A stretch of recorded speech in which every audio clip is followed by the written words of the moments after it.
alustan, siis ma pean ühe asja ette lugema.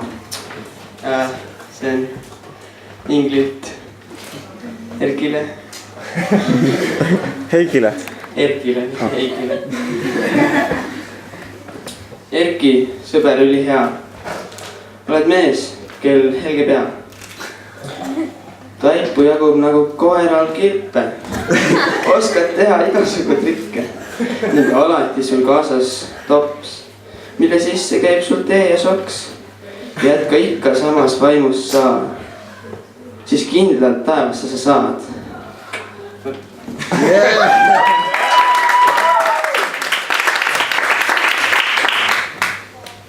Et siis ma räägin teile sellest, kuidas minust sai kristlane ja siis sellest ühesõnaga, kuidas ma jõudsin siia, kus ma praegu on.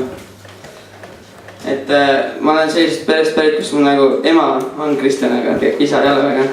Ja siis jah, ma nagu väiksena käisin kristlaste osaduse kirikus lasteteenistusel.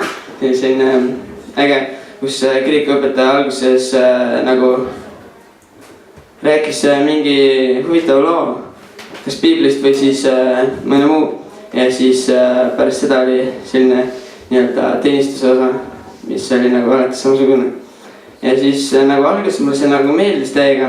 Ja siis, aga siis oli see, et lõpuks oli see, et nagu ema käiskis mingi, ma ei taha minna, ma tahan magada.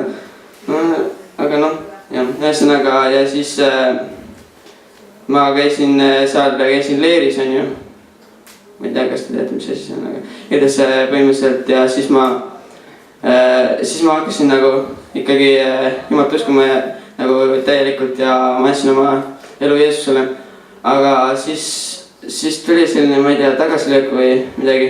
Ja siis ma nagu vist umbes 2 aastat küll lihtsalt tühi. Ma ei tea nagu, lihtsalt olin see, kes ma nagu, ma ei tea, sattusin olema ja aga siis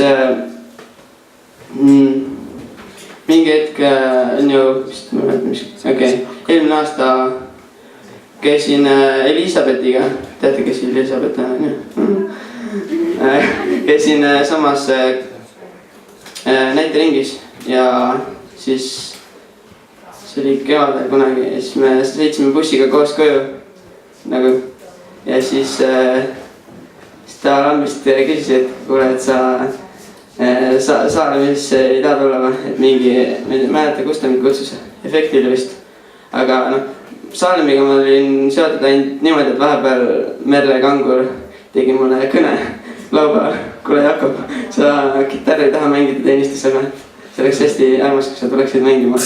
Ja siis, et see oli minu enamjaolt kõik, mis minul oli nagu ühis Saalemiga. Aga siis ma nagu hakkasin efektidel käima ja siis Elisabeth kutsus mind kodugruppi ja siis ma nagu nii-öelda taas leidsin selle, mida ma tegelikult otsinud olin kogu selle aja. Võt ja nii edasi. Võt, mul lihtsalt rohkem midagi öelda.